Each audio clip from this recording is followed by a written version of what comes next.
Hello, this is Catherine. I know I need to stop talking. Hello, lovelies. How are we doing? Fuck me, it's cold. I'm so cold. I know, what a cliche. What a cliche, right? But this weather, I mean, what the fuck? It's fucking freezing. Genuinely, absolutely fucking freezing. I don't think it's been helped by the fact I have spent the majority of today outside, and obviously football, it's a beautiful game until the temperature drops to close to zero, and then it is off the scale, ridiculously freezing cold. I quite enjoyed watching Beth as she ran around the pitch this morning, and she'd forgotten her gloves, so her hands by the end of the game were glowing a little like Rudolph's nose. There we go, that's festive for you. Nice festive. Yeah, I mean, it's fucking freezing. It is nearly Christmas. That's exciting as well. I don't know if anybody else falls into the kind of the where I sit, which is I love Christmas. I fucking love Christmas. I love Christmas. But end of November is too soon. It is too soon for Christmas decorations. It is too soon for Christmas music. I put on the radio the other day. I usually put it on when I'm working from home, and I put the radio on, and Christmas music started blazing out from the Alexa, and I literally was like running across the room screaming, Alexa, stop! Alexa, stop! Alexa, stop! But Alexa thought I was joining in and singing festively, so Alexa played the fucking Christmas music even louder. And I don't know why I have a thing. I just think it's too soon. I think that my enjoyment may be diminished if I get too excited too soon, and there is only so many times anybody wants to listen to Wizard. Let's be honest. No disrespect, Wizard band members, if you happen to be listening to this, but yeah. So I love Christmas. But I'm like 1st of December, we will Christmas the fuck out of life. But until 1st of December, just hold your horses. Just everybody stand down and relax. There's a big, I was going to say argument, that's not fair. It's kind of like a festive feud. Oh, I like that. We're having a festive feud in a fairly amicable way in this household, because I'm like, it's too soon, 1st of December. Oh, that's me on like one end of the spectrum. Other end of the spectrum, you've got Beth, who has pronounced that when she has a house of her own, she will have her Christmas decorations up all year round, apart from her birthday, when she'll take them down briefly for the day, and then they'll be back up again. Mr. I Know I Need to Stop Talking is definitely on Beth's side and has been trying to persuade me for, well, probably since the kids' birthdays, that the decorations should go up. But it's too soon. And much as I love Christmas, let's be honest, by the time anybody gets to like sort of that horrendous period between Christmas and New Year when nobody knows what the fucking day is and there's just lots of cheese around. I hate cheese, and I'm sorry to anybody who's listening to this. I know every time I mention it I appall people, but I do hate cheese. I don't know how we've got into cheese, but I hate cheese. Anyway, where were we? Back to, Christmas. By that weird period, are you not surely like, oh, for fuck's sake, I'm over these Christmas decorations? You see, I don't want to get to that. I want to still love every single piece of sparkly tat in my house. So, too soon for Christmas decorations as far as I'm concerned. Next weekend, Christmas the fuck up, baby. I am so Christmased up, but not yet. Too soon. So, don't know where you stand. Maybe you too are screaming at your radio every time it plays a Christmas song. Actually, to be fair, some of you probably will still be doing that in December because you have more highbrow musical tastes than those of us who literally get very excited every time we sing Mariah Carey singing. I love it. I fucking love it. Mr. I Know I Need to Stop Talking has lots of like really nice, sensible, grown-up, tuneful Christmas music that he tries to like play and educate me and the kids. We hate it. I just give me a tacky Christmas, bit of Slade, bit of Wizard, bit of Mariah. I love it. So yes, too soon, but fuck me, it feels like winter, doesn't it? It's fucking freezing. I actually cannot. So I did football this morning with Beth, and then because I'm a glutton for punishment, I messaged one of my friends and said, shall we go for a walk? And fair play to her, she did come with me on this walk, and I can honestly say I got back from that walk and could no longer feel any part of my body, including my own vagina. And I know what you're thinking. Vagina is not usually a part of the body that one kind of notices particularly large amounts of sensation in when walking around, until that sensation goes. And I can tell you now, it is most discombobulating having a numb vagina. I mean, if you've come to the podcast again for any kind of sense or rationality or structure or anything, I've listened to a few more different podcasts. Well, I haven't really. I've listened to like the start of them because I thought, well, maybe I should try and work out what I'm doing. And they all seem to go for these kind of like introductions. Like it's very I was going to say posh. It's not posh. It's very structured, isn't it? It's very structured, very professional. It's very professional. And it's really fucking boring, surely, if you're listening to the same podcast week in, week out. and you're having to listen to them ramble on about the same old shit every week. Is it? Or maybe it's not. Maybe that's kind of nice and settling and structured, and everything that this podcast is not. So I'm sorry, I'm never going to do that. So if you're new to the podcast, hello, hi, welcome. This week we happen to be briefly talking about frozen vaginas, but it could just as equally be chatting about folding my avocado bags into samosas. FYI, still not done that yet, And there's a lot of them at the moment, so maybe I'll make that like a Christmas crafting project. Come on, children, come and sit with mummy and fold the avocado bags. But yeah, it's very, very fucking cold. So I'm actually sitting here at the minute like a nana doing this podcast with a hot water bottle that Mr. I know I need to stop talking about me. He's a good husband. And yeah, I'm hoping that my core temperature might return from sub-zero just in time for tomorrow's morning's game of football, which promises to be even fucking colder. I love football. I love watching football. I wish with all my fucking heart it was played somewhere warmer than the freezing North Pole that feels like football pitches at this time of the year. Fuck me, it's cold. Really cold. It's been a confusing week because I had some time out in the middle of this week, and Mr. I know I need to stop talking, and I know this is very exciting. We went away together. I know, right? This is very exciting. We actually saw some theatre this week. I love going to the theatre, and I'm definitely still in that kind of post-pandemic, although I say post-pandemic period. Clearly we're not post-pandemic because as I record this, I think our erstwhile Prime Minister, not a political podcast, so look at me not passing any comment on our current government at all. I feel like I've grown as a person. Is doing some briefing right now, which probably is along the lines of we're all doomed, we're all doomed. We probably are all doomed. However, in this brief period of time when we have been perhaps slightly less doomed, doing normal stuff like going to the theatre is a fucking joy. And we were lucky enough, we actually went to see 2 productions. One of them was shit, and I don't like slagging off stuff that other people have worked hard on, and I know lots of other people really like it. So I'm not going to mention that one here, but one was shit and I was genuinely disappointed. But the other one, it was so good. And just to be really clear, because I feel I have to do this caveat, these were paid for tickets, they were not gifted, it's not an advert, yada, yada, yada. But this was so good. So I don't like films, and that makes me an oddity in my social circles. I don't like films at all, but there's one film that I love, and the film that I love is Jaws. I don't know why I love Jaws. It's not my normal type of entertainment at all, but I absolutely fucking love Jaws, and I must have watched it well over 100 times. Well, there's a play currently in the West End called The Shark is Broken, and it's written by Ian Shaw, who is the son of Robert Shaw, who anybody who's ever watched Jaws will remember is one of the 3 main characters. He plays Quint in the film, and sadly, Robert Shaw died very soon after the film was completed. So this play, written by Robert Shaw's son, looks at the 3 main guys in Jaws, and it's basically it's the backstage bickering. Basically, if you've ever worked in theatre, you fucking love a little inside look at the backstage bickering. It's 90 minutes long. It's straight through without an interval. So have a wee before you go in. That's my advice. And honest to God, it's one of the best pieces of theatre I've seen in years. It was spellbinding. It was so good. All 3 actors were amazing. Ian Shaw playing Robert Shaw, I've got goosebumps just talking about it. It's like, Mr. I Know I Need to Stop Talking described it as like watching a ghost on stage, and it is because he plays his dad in it. He is so good. He's so good. And it's really funny. I laughed the whole way through.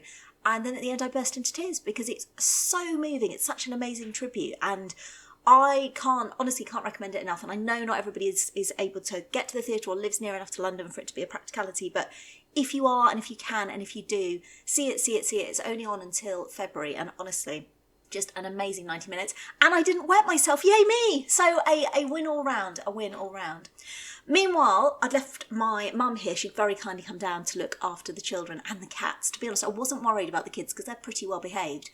But the cats, my mum does not like dead small mammals. And obviously my cats, well, the 2 fucking liabilities, not Sandwich, what a good girl. But the other 2 fucking liabilities are perhaps the world's greatest purveyors of small dead mammals. So I was literally thinking, oh fucking hell, what are they going to bring her? I said to Jamie, I was like, right, come on Jamie, you need to literally be on red alert. We'd had a beautiful comedy moment the previous weekend when on the Sunday I'd said, right, guys, Granny's coming down this week. As you know, she doesn't like small dead mammals, so can you please be on red alert to make sure that you pick up any small dead mammals that might be brought into the house, preferably before she sees them. Yeah, no problem, they said, no problem. And they walked out the kitchen, and Jamie walked upstairs, and I followed him out, and I literally creased up laughing, and I called him back down. He said, what? I said, Jamie, you know you just promised me that you would be on red alert for any small dead mammals. He said, yeah. I said, look on the doormat by the front door. What do you see? He looked. Oh, he said, A rat the size of a slipper was lying on my front doormat, cold, dead rat, which one of the cats had obviously decided to gift. So I spent the time we were away mostly shitting myself that they were, because I put nothing past those two. They're absolute fucking idiots. I was like, what are they going to bring? Like, I don't know, some half-eaten animal that they're going to like gift to her because she's a visitor. But in probably the greatest miracle of the week, the cats gifted my mum nothing, and I probably am almost as grateful as she was.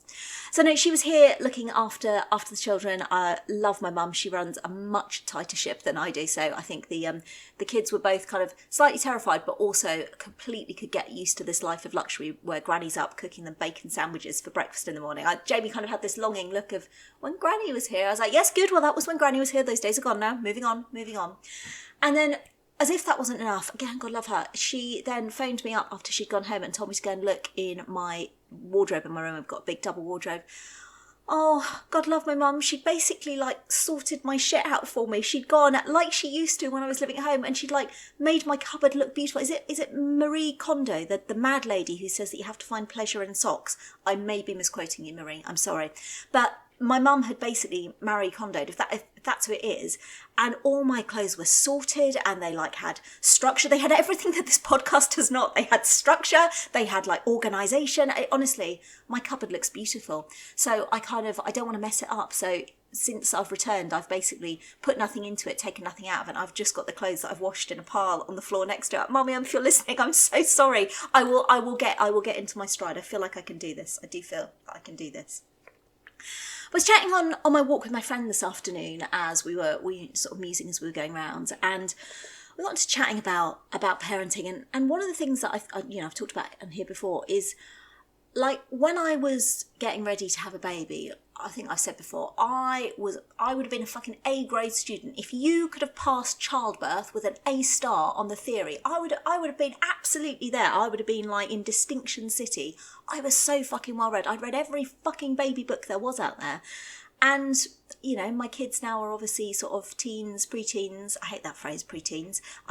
Like just not quite a teenager, preteens. I don't know why preteens makes me think of sanitary pads. I don't know why. Maybe it's me with the issues, not the phraseology. But my kids are now this age, and I can honestly say that I've used probably about 0.0002% of anything that I read in any of those books. But there's so much shit that, because then it seems to kind of be assumed that once you've had the child, that you're in some way like qualified to be able to bring them up to be an adult. And I don't know about anybody else, but I just frequently go, I have not a fucking clue. Not a clue. And there's so much stuff that I think, like, people are very good at talking about the stereotypes, aren't they? And we talked on here before about how, you know, teenagers get such a fucking bad name. Like, oh, teenagers are mardy asses. But, you know, I've only got one teenager at the minute. He's fucking lovely. He's an absolute fucking delight. We sat watching Gogglebox last night. And obviously it's I'm a Celebrity, isn't it? And they obviously have the famous Bushtucker Trial where you have to eat various nasty foods. Well, Jamie's like the least fussy eater ever, and actually he's quite medieval in his choices of food. I've got a brilliant picture of him last Christmas when he sat at the dinner table with this huge turkey leg in his hand. He does look a little bit like Henry VIII. That was the same Christmas where I cooked my first ever Christmas dinner. It was very exciting, and I'd got the giblets out of the turkey the day before and was boiling them up for the cats, and Jamie came in and sort of looked longingly at the pan and went, "What's that?" I said, "It's the giblets." He went, "What are you doing with them?" I said, "I'm boiling them up. Cats can have them." "Oh," he said. I said, "What?" He said, "They just look really nice." So he's like the world's least fussy eater. But he's watching last night as they're doing this Bushtucker Trial with all kinds of things that probably most of us wouldn't ideally choose to put into our mouths. And Jamie's like sat there watching it, laughing his head off, going, "Oh my goodness, like I could absolutely nail this." He said, "To be honest, this trial, I feel like a treat." He said, "Everything they've brought out, I really want to eat." I was like, yeah, no, I think you would give that a good go. But he's such a joy. So I think that teenagers get an unreasonably bad name, but I don't think it helps that we talk about kind of this latter stage, this post-baby stage of parenting in such generalisations and such stereotypes, because then when the hard bits come along, and there's definitely lots of hard bits about this bit of parenting, I don't think, well, certainly I wasn't. Maybe I missed, knowing me, I probably missed some really important parenting class that nobody told me about, but I don't think I did. I don't think we talk about these things. And I talked before on one of these about, you know, the having to start to let go thing, because like God, Jamie's like 14, 4 years' time, he'll be an adult. Like, what the fuck? What the fuck? Which probably means I'm really old at that point. But the letting go bit it's hard. I'm fucking awful at it. I'm really bad. And you have to let them have their independence, right? Because that's how they learn. But I am truly, truly dreadful at it. Beth's gone out today to see a friend, and I mean, bless her, she dealt with me very well. I gave her the fucking Spanish Inquisition. I mean, she's going to this friend's house, but I'm like, well, I've never been to this house before. I haven't, like, DBS checked all the parents and stuff. And I know that that's ridiculous, right? Because, that's what we did when we were kids and we went to people's houses. But, God, I mean, yeah, my mum and dad appeared so sanguine at the time. Maybe they were just glad. I was quite a difficult teenager. Maybe they were just glad to get a bit of peace. I mean, and she's so casual. She's like, yeah, I'm going to go. And I'm like, are you taking your mobile phone? She's like, no, why would I need my mobile phone? I'm like, why would you not think that you would need your mobile phone? That's the sole purpose of you having your mobile phone. At which she gave me a derisory look, which told me very clearly that's not the purpose she thinks she has a mobile phone for. She thinks it's for watching YouTube videos on. Ideal. Although she did then find that her mobile phone came into her own when she messaged me later this afternoon. She said, can you pick me up a bit later? And I said, no, because Ocado is coming, as you all know. Saturday night is the Ocado slot. And she tersely replied and said, boys can sort that out, which they probably could. But yeah, they're letting go. They're letting them have their independence. It's really important, and I am dreadful. So if anybody has any top tips on how to let your kids have their independence without losing your shit over it, I would be all ears. I mean, they still get hurt as well. They get hurt physically and they get hurt emotionally at this age. And I thought it would be easier because they're like they're a bit bigger and tougher. I don't know, but no, I can't cope. So Beth played football this morning, and it was a great game.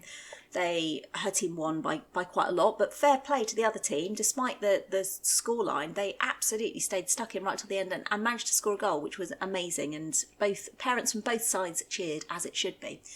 But Beth got proper walloped in the box and came off, kind of was sort of limping a little bit, and then came off and took off her shin pads, and just by accident, because this is what happens in football, she'd been studded, so one of the other players had slid into her and she had studs going right down the thing, and it would all take, those horrible nasty injuries where they take off those top few layers of skin, and it doesn't hurt too much at the time because you're so fucking cold. Did I mention it's cold today? It doesn't hurt too much at the time, and then you start to warm up and it really fucking hurts. And then we got home and I said to her, you're gonna have to put some Savlon on that. And Beth doesn't really cry, she was in absolute floods, and you're like, oh, this is rubbish. This is rubbish. It's horrible seeing them hurt. She's had a bit of a week, and for obvious reasons, I don't want to go into detail about it. But again, not just the physical hurt, but the emotional hurt. And God, I remember being like a preteen or teenage girl, and friendships and life, and fuck, it's so hard. I mean, I loved big chunks of kind of being at school and the friendships, but I would not go back there if you paid me. And I've never met anybody who feels any different. I don't want to be old and dead, but neither do I want to be back in my teenage years at sort of secondary school, because yeah, it's an emotional fucking maelstrom, isn't it? And just seeing your kids go through it, and knowing, I think as well, knowing some of the shit that you went through, because we all go through it, right? And I'm not a boy, clearly, but I think it's probably the same for boys as well. Maybe it's a bit different, maybe it's a bit less emotionally intense. I certainly think Jamie's friendship, there's quite a contrast in the relationship, certainly that I observe, boy friendships and girl friendships. Like Jamie's mates, like, right, and then if they fall out, I'm like, I haven't seen such and such for a while. Joe's like, oh yeah, I don't know. And then they obviously are friends again, and I see this person again. Whereas with Beth, it's a bit more Shakespearean tragedy when the fallings out occurs, which is very much how I remember it from my own school days. But yeah, it's hard, isn't it? Because you kind of have to go through that, and they kind of have to go through that, and it is all a rite of passage, but it's hard. It is hard. Yeah, it's adjusting to all of this stuff. I feel like when I write my crash course in parenting, which I'll never do because that makes me sound like a colossal dick, but if I did, I think like there would be like little like modules for each stage, and this whole letting go, independence, and letting them go through some painful stuff, because we all have to do it, because that's how you fucking learn. Oh, fuck me, that's really hard. Although, just to be really clear, in case anybody's going, we told you it was hard at this stage, it is still a fucking abject joy compared to the hell of sleep deprivation. I'm just going to put that in there once again. It's hard, but not as fucking hard as trying to function on 45 minutes sleep for the day. I thank you. But there's loads of good stuff as well. And like I say, they are fucking hilarious. They make me laugh so much. They are genuinely such good company. And I love being around them, and you know, maybe if your kids are dicks, and I get why you don't. I'm being sarcastic. Like, I don't think anybody's kids are dicks, but I know some people who can't wait to get away with their kids. Mine are fucking hilarious. I love them. I mean, clearly they wind me up. I wind them up. We all wind each other up. But they are genuinely so fucking funny. Jamie is Jamie's obsessed with pigeons, which I think I'd mentioned in the post on the blog the other night about the.